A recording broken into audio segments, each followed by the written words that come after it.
승객 여러분 환영합니다. 안전하고 편안한 재테크 투어 오마이 주식 진행의 이화영입니다. 24절기 중 20번째 절기인 소설이 지나갔습니다. 작은 눈이 내린다라는 뜻처럼 우리가 생활하는 이 공기 안에서도 겨울이 더욱더 짙어지고 있는데요. 이렇게 계절이 겨울채비에 들어가듯 우리 주식시장도 분위기가 빠르게 변하고 있습니다.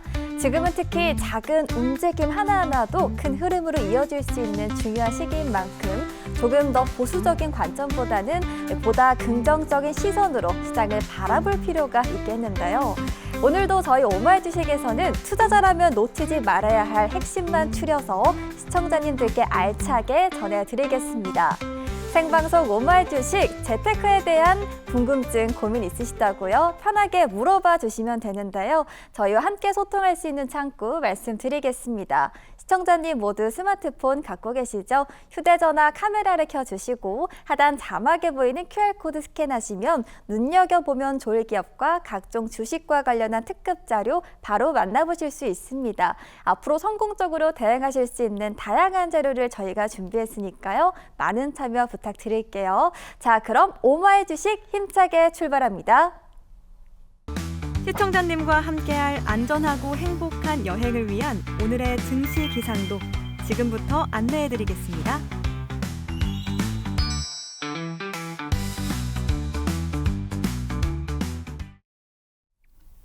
여러분 안녕하십니까? 증시 기상도에서 국내 증시 날씨 친절하게 짚어드릴 최인정입니다. 월요일 국내 증시 분위기 살펴볼까요?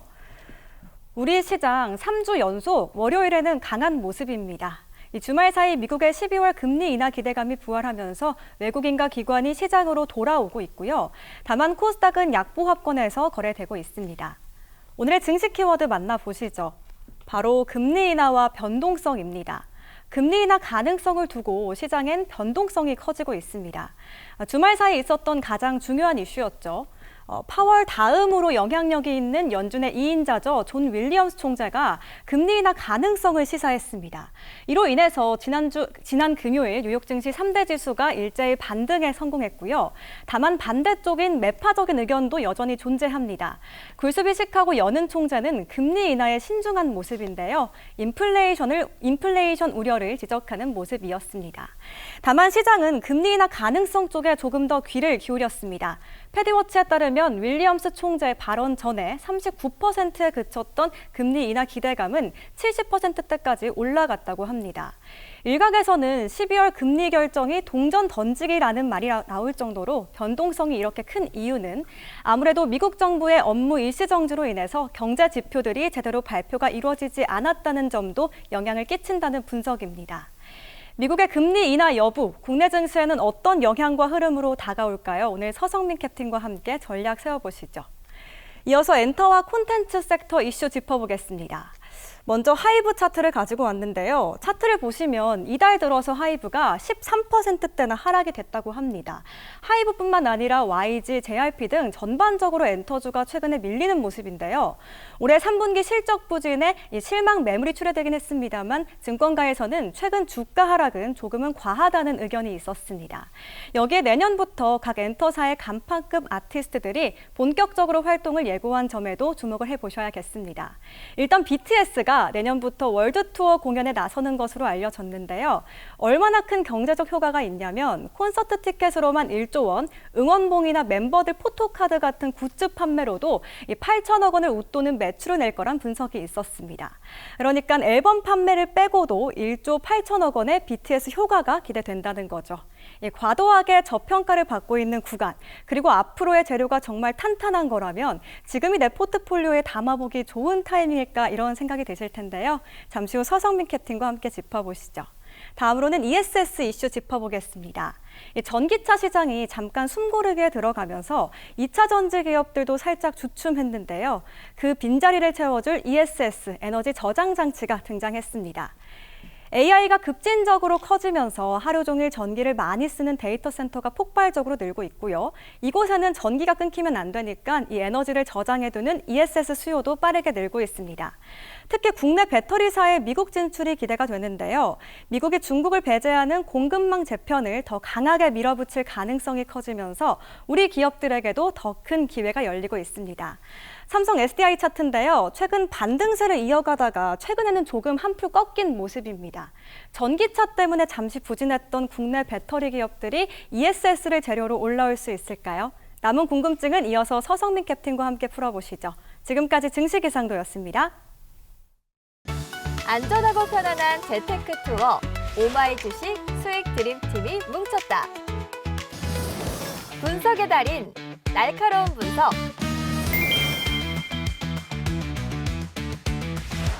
든든한 나침반. 친절한 동행.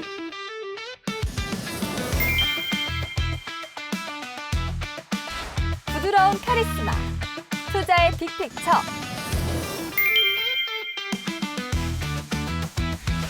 안전하고 확실한 재테크 투어의 든든한 동반자가 되어드리겠습니다. 상승을 향한 비행 지금 출발합니다.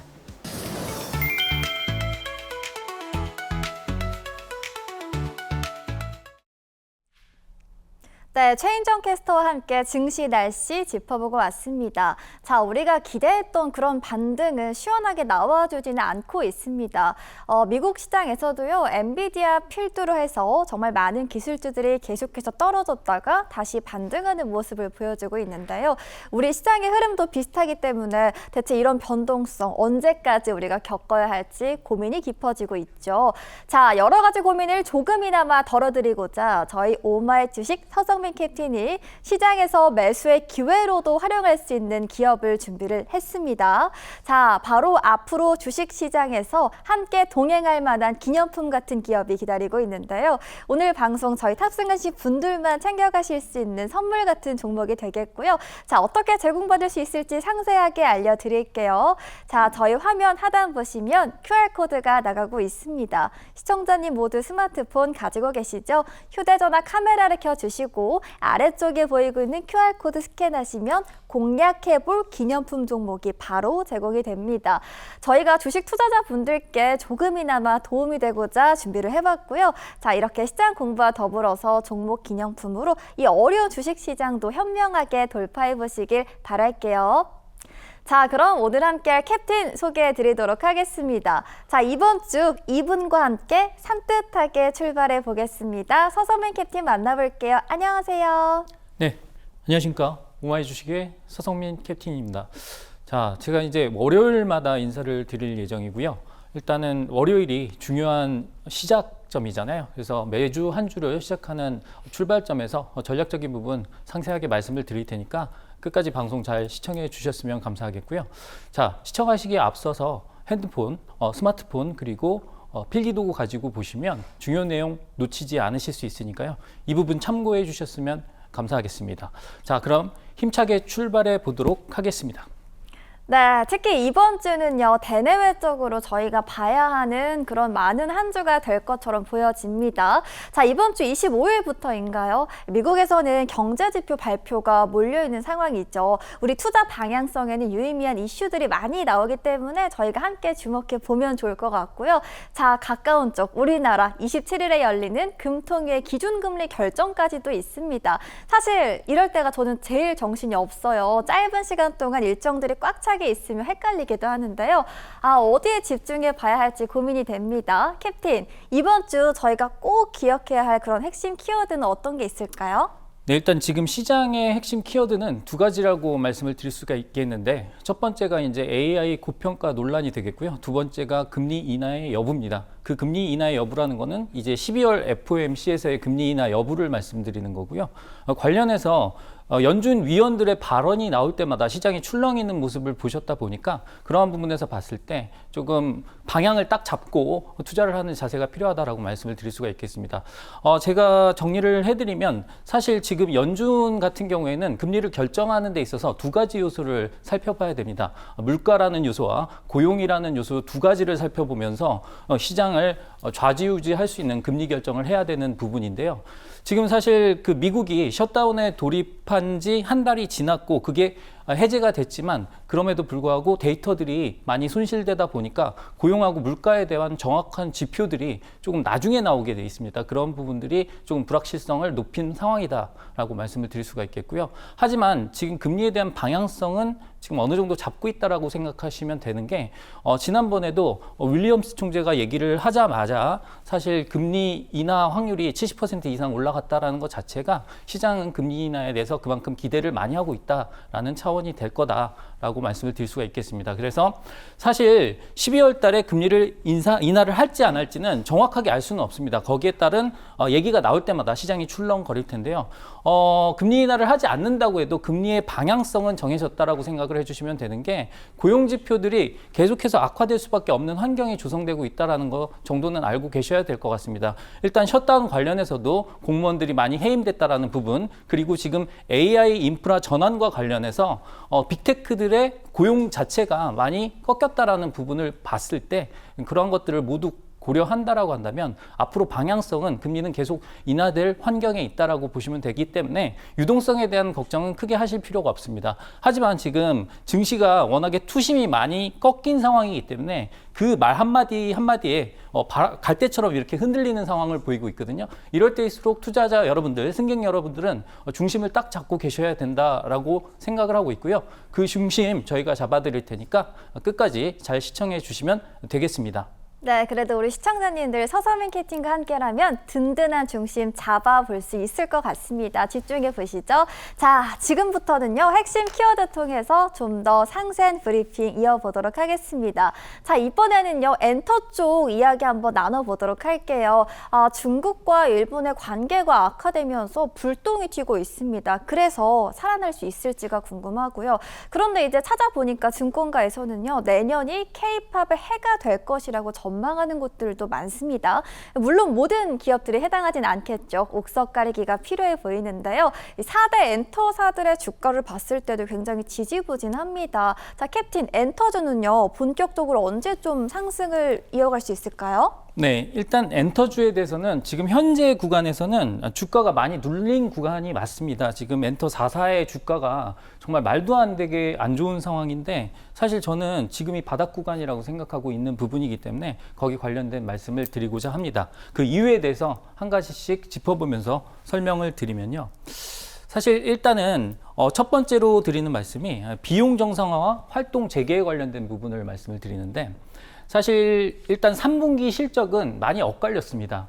일단은 엔터 4사라고 할 수가 있겠죠. SM 같은 경우에는 사실 영업이익의 증가율이 상당히 컸습니다. 전년 동기 대비해서 200% 이상 상승을 했는데 일단은 NCT 드림이라든가 에스파의 투어 같은 경우에 정말 잘 됐죠. 그리고 거기에 관련된 MD 매출이라든가 음반 판매 이런 것들이 잘 나왔기 때문에 다방면에서 조금 좋았다라고 말씀을 드릴 수가 있겠고요. 그 다음에 JYP 엔터테인먼트 같은 경우에는 사실 비용 증가 부분이 컸기 때문에 사실 그 이번에 어닝 쇼크가 있었습니다. 그래서 사실 주가적인 측면에서 가장 많이 빠졌다라고 말씀을 드릴 수가 있겠고 하이브 같은 경우에는 오히려 적자 전환을 했어요. 근데 그 적자 전환에 관련된 부분이 신규 신인 아이돌을 육성하는 데 들어간 그러한 비용이라든가 아니면 하이브 아메리카에 대한 재정비 비용이 들어갔기 때문에 거기 관련해서 적자가 나서 사실 이번에는 약간 빅베스의 개념으로 받아들인 게 큰 것 같습니다. 오히려 주가는 다른 업체들에 비해서 상당히 좋았고요. 그 다음에 YG 엔터테인먼트 같은 경우에도 사실 블랙핑크라든가 베이비몬스터 같은 경우에 투어 매출이 상당히 좋았기 때문에 거기 관련해서 이익 개선은 상당히 좋았다라고 말씀을 드릴 수가 있겠습니다. 하지만 주가 흐름은 별로 좋지 않았다라고 말씀을 드릴 수가 있겠고요. 마지막으로 아까 말씀드렸던 그러한 모든 부분들을 감안한다라고 했을 때 사실 이제 4분기 이후로는 이미 3분기 때 비용을 많이 털어냈잖아요. 신인 그룹 육성 비용이라든가 이런 부분을 많이 털어냈기 때문에 4분기에는 조금 좋아진 일만 남았다라고 생각을 해주시면 될 것 같고 그 다음에 이제 그룹 같은 경우에는 활동에 대한 부분이 상당히 중요하거든요. 일례로 하이브 같은 경우에는 BTS와 관련해서 완전체로 지금 활동하는 게 상당히 매출 부분에 중요합니다. 아까 최인정 캐스터가 얘기를 했죠. 1조 이상의 효과를 불러일으키는 BTS. 물론 단일 아이돌에 대한 단일 그 아티스트에 대한 의존도가 너무 크다라는 그러한 단점은 있지만 일단은 활동을 재개한다라고 했을 때 그러한 기대감을 생각한다라고 한다면 그 부분이 상당히 실적 기대감 측면에서 클 것이다라고 생각을 해주시면 될 것 같습니다. 그리고 두 번째가 MD 매출 확대 기대라는 부분인데 이게 사실 해외 공연하고 관련이 있는 부분이거든요. 물론 예전에는 그 엔터주가 거의 내수주 비슷했습니다만 최근에는 K-팝 열풍 때문에 사실 그 해외에서의 활동이 훨씬 더 중요한 상황입니다. 그래서 해외에서 콘서트라든가 이런 것들을 하면서 MD라고 해서 머천다이즈라고 하거든요. 실제로 예를 들어서 뭐 포토카드라든가 응원봉 뭐 이런 굿즈 같은 것들을 판매한 그 수익이 상당히 쏠쏠합니다. 실제로 너무 비싸게 팔거든요. 그래서 그 응원봉 하나에 몇만 원 한다라고 하면 그 원가 2,000원도 안 나와요. 그래서 그런 것들을 생각한다라고 한다면 워낙에 이익률이 좋기 때문에 거기에 관련된 매출이 확대될 수 있다라는 기대감이 있다라는 거죠. 근데 그 전제 조건이 바로 해외 투어를 많이 해야 될 거 아닙니까? 근데 거기에 관련된 투어가 연말에 많이 예정이 되어 있다 보니까 그런 부분을 감안한다라고 했을 때 엔터 콘텐츠 업종에 대한 이익 개선은 좀 빠르게 일어날 것이다 라고 생각을 해주시면 될 것 같고요. 그 다음에 세 번째가 한알령도 있고 한일령도 있습니다. 근데 한알령 같은 경우에는 중국이 공식적으로는 부인을 하고 있습니다만 한국 콘텐츠에 대한 소비 또는 한국 K-팝 가수들의 공연에 대해서 지금 암묵적으로 제재를 걸고 있는 부분이다 보니까 이러한 부분이 실질적으로 해제가 된다라고 했을 때 거기에 관련해서 중국 시장은 워낙에 크지 않습니까? 그래서 거기에 관련돼서 예를 들어서 공연을 할 수 있다라고 한다면 1번과 2번 차원에서의 수익성 개선은 더욱더 가파르게 진행될 수 있다라고 생각을 해주시면 될 것 같습니다. 그리고 한 가지 또 있죠. 지금 중국과 일본의 관계가 정말 많이 악화되어 있습니다. 근데 이거를 지금 뭐 중국에서는 한마디로 뭐 한일령을 걸고 있다라고 얘기를 하고 있는데 뭐 일본의 애니메이션이 상영이 금지된다거나 뭐 이런 차원들을 생각해 봤을 때 사실 엔터 업종에는 플러스 요인보다는 마이너스 요인이 단기적으로는 있을 수 있습니다. 근데 그걸 이유를 설명을 드리면 사실 최근에 K-팝 그룹 같은 경우에는 우리 대한민국의 국민으로만 구성되지 않고요. 중국 인원이라든가 일본인도 포함이 되는 경우가 상당히 많잖아요. 최근에 일본에서 에스파에 대한 일단은 공연을 조금 금지해달라고 얘기를 했던 부분이 뭐였냐면 일단 에스파에 뭐 닝닝이라는 이 중국인 멤버가 있다 보니까 그런 부분이 있었다라고 생각을 해주시면 될 것 같고요. 이거는 단기적으로는 악재가 될 수 있지만 중장기적으로 봤을 때는 저는 플러스 요인이라고 생각을 하고 있는 게 이게 오히려 한알령 해제를 더 앞당길 수 있다라고 저는 생각하고 있는 부분이 있습니다. 그리고 지난번에도 말씀을 드렸죠. 텐센트 뮤직 같은 경우에는 SM의 지분을 거의 10% 가까이 취득을 함으로써 2대 주주가 됐는데 그 부분도 한알령 해제에 대한 움직임과 궤를 같이 한다라고 생각을 해주신다라고 생각을 하면 일단 중국과 한국이 좀 합작으로 해가지고 좀 커갈 수 있는 게 K-팝이다. 라고 생각을 해주시면 될 것 같습니다. 그래서 그러한 부분에서 접근을 했을 때는 하반기는 지금보다는 훨씬 좋아지지 않을까 라고 예상되는 부분이 있고요. 네 번째가 가장 큰 이슈라고 할 수가 있겠는데 바로 저평가 메리트라고 할 수가 있겠습니다. 작년까지만 해도 엔터주에 대해서는 저는 조금 비싸다라는 입장이 있었던 게 K-팝 열풍은 이해가 갑니다만 일단 PER이든가 이런 측면에서 봤을 때 조금 과대평가돼 있다라고 생각했던 부분이 있었어요. 근데 최근에 주가 조정 폭이 워낙에 크다 보니까 일례로 SM 같은 경우에도 고점 대비해서 거의 반토막 수준으로까지 떨어져 있는 상황이고요. JYP도 정말 많이 빠졌고 이런 부분을 봤을 때 사실 지금 주가적인 메리트 국면에 와 있다라고 보시면 될 것 같습니다. 워낙에 마진 빠졌기 때문에 이제 반등을 할 때는 조금 세게 반등을 해줄 수 있다라고 생각하는 부분이 있고요. 아까도 말씀을 드렸지 않습니까? 지금과 같이 한 가지 이슈에 따라서 시장이 많이 흔들릴 수 있는 상황에서는 주가가 이미 많이 올랐던 섹터보다는 바닥권에서 반등을 할 수 있는 섹터가 조금 더 좋겠다라고 생각을 하고 있습니다. 왼쪽에 그림을 보시면 K-팝 아이돌이 보이죠? 그리고 일단은 주위가 원래 껌껌합니다. 그런데 하나의 빛들이 보이고 있습니다. 지금은 어두컴컴하지만 희망의 빛이 있다라는 의미고요. 그러한 와중에서 바닥을 찍고 강하게 올라올 수 있다라는 게 차트로 표시되어 있는데 저 그림이 저의 K-팝 엔터 업종이라든가 컨텐츠 업종에 대한 생각을 대변하는 그림이다라고 생각을 해주시면 좋을 것 같습니다. 자, 그래서 일단은 활주로 차트로 한번 하이브의 차트를 봐볼 텐데요. 아까 말씀을 드렸죠. 하이브 같은 경우에는 워낙 비용 증가의 측면이 컸기 때문에 사실 3분기 적자를 봤다라고 말씀을 드렸습니다. 그럼에도 불구하고 주가 차원에서는 가장 좋은 모습을 보였던 게 이런 모습입니다. 왜냐하면 BTS의 활동 재개, 완전체로서의 활동 재개에 관련된 그러한 기대감이 컸기 때문이죠. 그러다가 최근에 또 엔터업종 전반적으로 그리고 시장의 조정을 받으면서 조정을 크게 받았던 부분이고요. 이제 막 이제 고개를 들려고 하는 모습을 갖추고 있다 보니까 지금 관심권에 놓고 움직임을 공부해 볼 시기가 오지 않았나 이렇게 생각을 하고 있다라고 정리를 해드리도록 하겠습니다. 네, 첫 번째 키워드로 엔터주에 관한 꼼꼼한 전략 만나보고 왔습니다.